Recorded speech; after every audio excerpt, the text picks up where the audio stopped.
When you think of amazing movies, you probably think of a childhood classic such as Toy Story, Sandlot, Beauty and the Beast, and literally so many more. Or perhaps you think of your favorite superhero movie from Marvel or DC. At the end of the day, most likely one of your favorite movies was made in a professional studio, with some of the most admired actors and a budget in the millions of dollars. However, there are some hidden gems you most likely haven't heard of, and today we will talk about Velocipastor, a movie with a budget of only $35,000.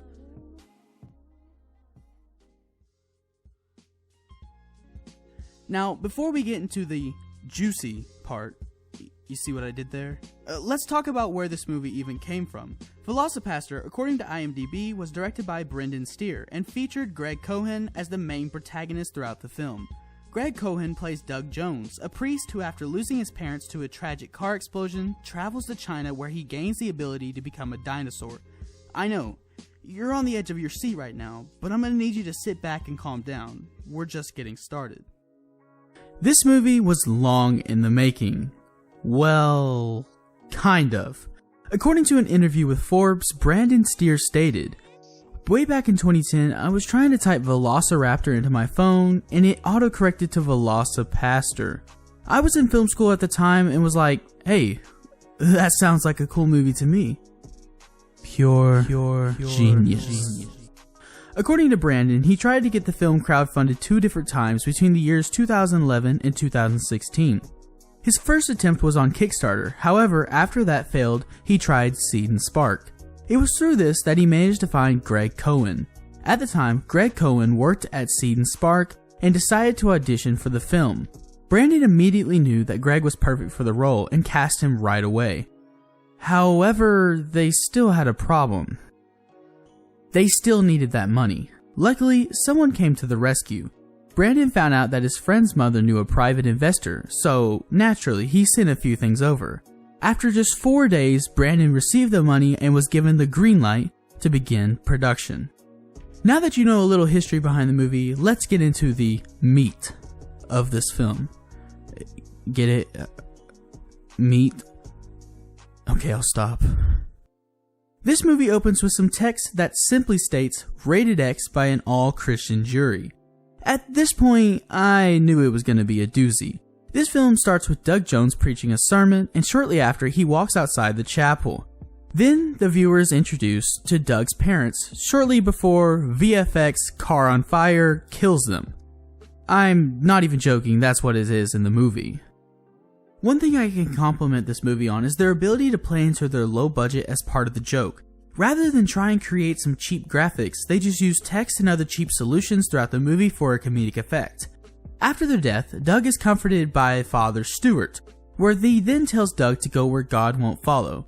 The viewer is then greeted with a brief intro sequence that I actually quite enjoyed. The editing was simple, but several of the shots were actually quite nice.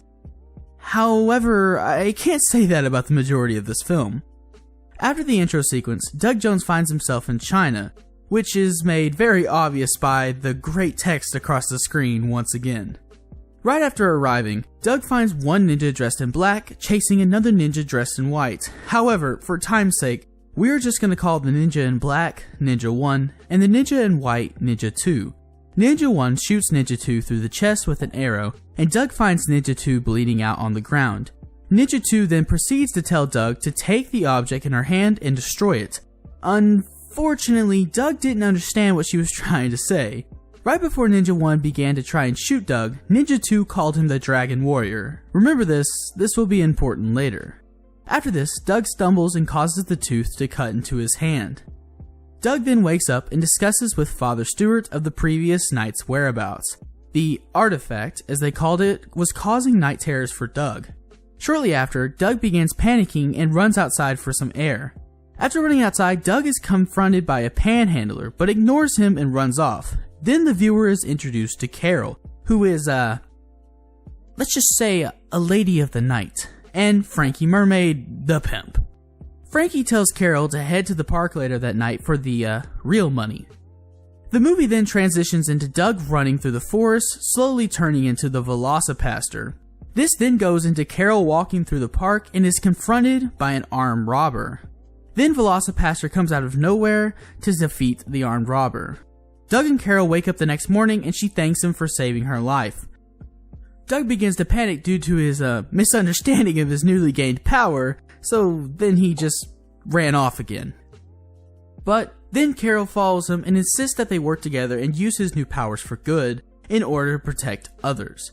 This part of the movie is important foreshadowing for what is to come later. Before they can finish, Doug remembers that he needs to do confessions and he runs back to the church. When Doug enters the confession booth, he unknowingly begins to speak to Frankie Mermaid. Shortly after they begin speaking, Frankie Mermaid lights a cigarette and refuses to put it out after Doug Jones asked him to. Frankie then goes on to confess his countless crimes to Doug. After this, Doug asked him who the last person he killed was, and Frankie told Doug about an old couple that he blew up with their car. Immediately, Doug realizes that the man that he was speaking to killed his parents. This then causes Doug to go into an immediate rage in which he tears through the screen with his Velocipastor claw and kills Frankie Mermaid. Rest in peace. After killing Frankie Mermaid, Doug then runs back to meet up with Carol and ask her how they can work together, in which he explains how he killed Frankie Mermaid. After this, Carol hugs Doug and thanks him for freeing her. They then agree to only hurt the bad people through this newly gained power. Then there is a short music sequence showing Doug and Carol growing closer together and learning more about one another. Throughout this entire movie, music is used a lot, and it's kind of a lazy cop-out, but trust me, it's funny. After this sequence, the viewer has their first look at a new set of ninjas. In this scene, the ninjas are discussing how there isn't any money coming in due to their illegal crimes being stopped by the Dragon Warrior, or Doug Jones. After this, there is a fairly long scene of the ninjas doing an evil laugh. This scene is important in two different ways. First and foremost, it shows the evil masterminds behind the crime operation. But once again, it shows the director's special skill in making every single scene bad, but in a funny way. The entire scene is just a slow zoom out with him laughing awkwardly for a solid 40 seconds. I'm not even kidding, I timed it. I remember my friends and I just starting to laugh at how awkward the scene was. This movie played into the budget instead of seeing it as an obstacle, and for that, I gotta give it some props. After the scene, Father Stewart sees Doug Jones and Carol hanging out and decides to confront Doug about it. In this conversation, Doug tries to tell Father Stewart about him being special. A dinosaur. He's trying to tell me he's a dinosaur. And then Father Stewart begins to lose it and tells Doug that he would not hear another word of it. I would probably do the same. After this, there's a moment of silence and Father Stewart tells Doug that he forbids him from seeing Carol anymore and locks Doug in the room. While locked in the room, Doug has a flashback of him talking with his parents about becoming a priest, in which his father tells him, "If you ever find yourself lost in the woods, just follow your heart. It'll always lead you back home."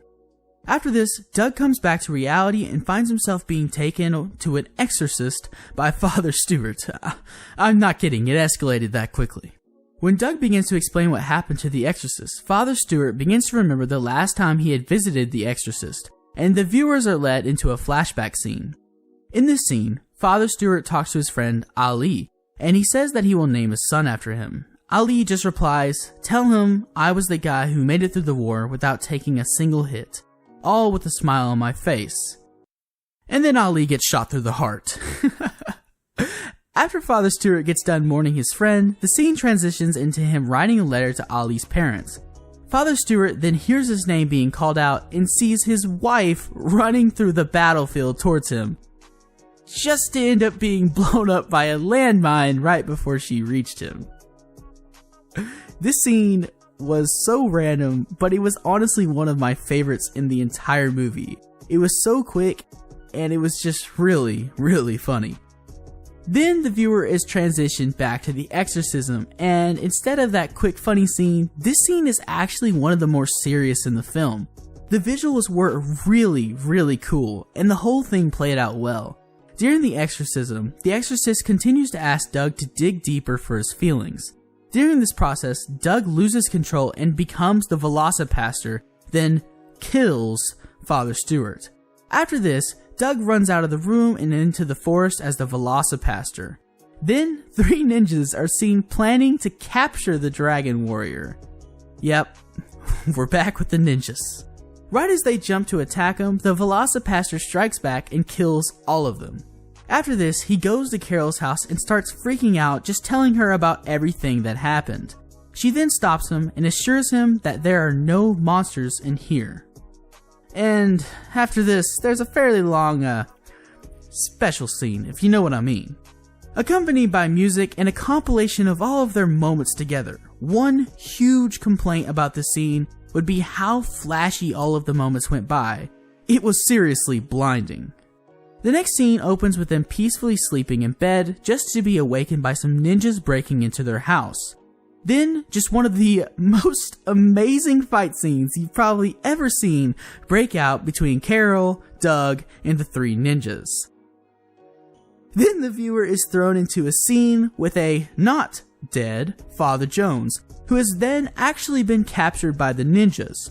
When Father Jones begins to start asking questions about what the ninjas did, the ninjas showed him their secret drug operation. The ninjas then go on to tell Father Jones that their plan was to get people hooked on their brand new drug and then take it away from them and force them to come back to them. And in order to get the drug, they would have to accept Christianity. Yeah. Father Jones then immediately fights back and tells the ninjas that he disagreed with their method and how they just couldn't force people to become Christians. Then the ninjas stab Father Jones for not having faith. I can't with this movie. After thinking about what just happened, Doug decides to go defeat the ninjas with Carol. After Doug and Carol meet up with the ninjas, Doug is confronted by the ninja in white, who actually then turns out to be his brother that he never knew existed. Yeah. They then begin fighting amongst themselves, and when Doug's brother finally tries to kill him, Doug grabs the sword and stabs him. The special effects in this scene are just top notch. After this, Carol is slain by one of the ninjas, and she, dies. Yeah, that's in quotes, in Doug's arms. This then puts Doug into full rage, and the viewer finally gets to see the full Velocipastor. Yeah, this is the worst scene in the movie. The Velocipastor costume looked like a hunchback Notre Dame meets T-Rex. I mean, it was seriously that bad. This is due to the fact that the head of the actor stuck up through the back of the dinosaur. The costume was one of those really cheap dinosaur costumes that you would have seen a kid wear on Halloween. Well, maybe not even that good. But overall, this scene just could have been so much better with just a little bit more work. However, at the end of the day, this scene was so bad that it ended up being one of the funniest. Doug then goes on to defeat all of the ninjas and reign supreme. Doug then grabs Carol and takes her to the hospital in an effort to save her life, and surprise, surprise, the doctors manage to save Carol's life. And after that, we see the return of the epic text throughout the movie with a huge "she's fine" across the screen. This made my friends and I laugh so hard we literally had to pause the movie. It really cracked us up. The movie then ends with Doug and Carol discussing how they will continue to fight evil, except across the entire world. Whew. That was an amazing 72 minutes of footage analyzed. Now, let's be realistic. The Velocipastor is not actually a masterpiece. I know, you're all disappointed, but let me explain. The Velocipastor was made to be bad, but in a good way. Everything from the editing to the acting was poor. However, I do think this movie had just a couple strong points. First and foremost, I would like to talk about the performance of Greg Cohan, or Doug Jones. In my opinion, he was by far the best actor in this movie and stole the entire show. One thing that definitely held him back though would be the script. This script in this movie was awkward at best.